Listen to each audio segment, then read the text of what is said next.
tayo ng ng ginataang gulay. Papaya, kangkong. At bumili ako ng niyog. Pagataan natin.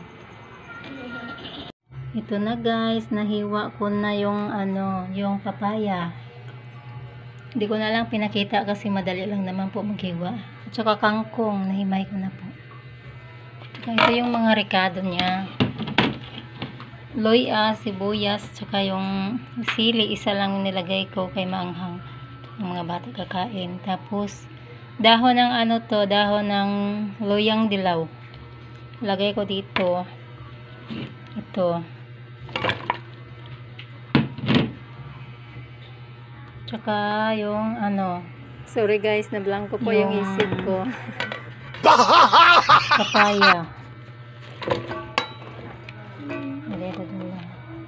Marami na siyang nahiwa. 2 piraso lang ang papaya. Ito yung tipid ulam. Kasi marami na siya.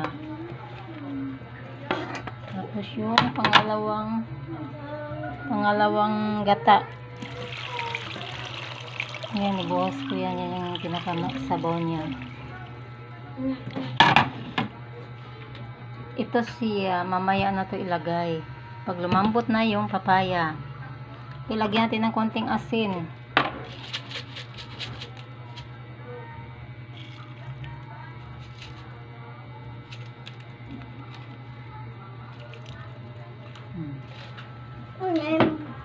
Pwede na, nagugas po ako ng kamay ha. Ito yung unang gata niya. Mamaya ko na ilagay ito pag ilagay ko sa kangkong. Ito na guys, malambot na siya.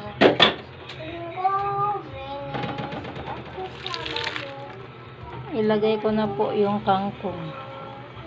Dali lang po, kukuha lang po ako ng panandok. Dali lang po guys, hinahanap ko pa.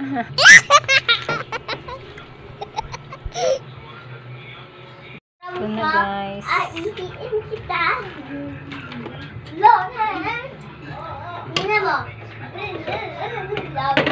Nalagyan ko pala siya nito, adobong manok. Bali ito yung sahog niya.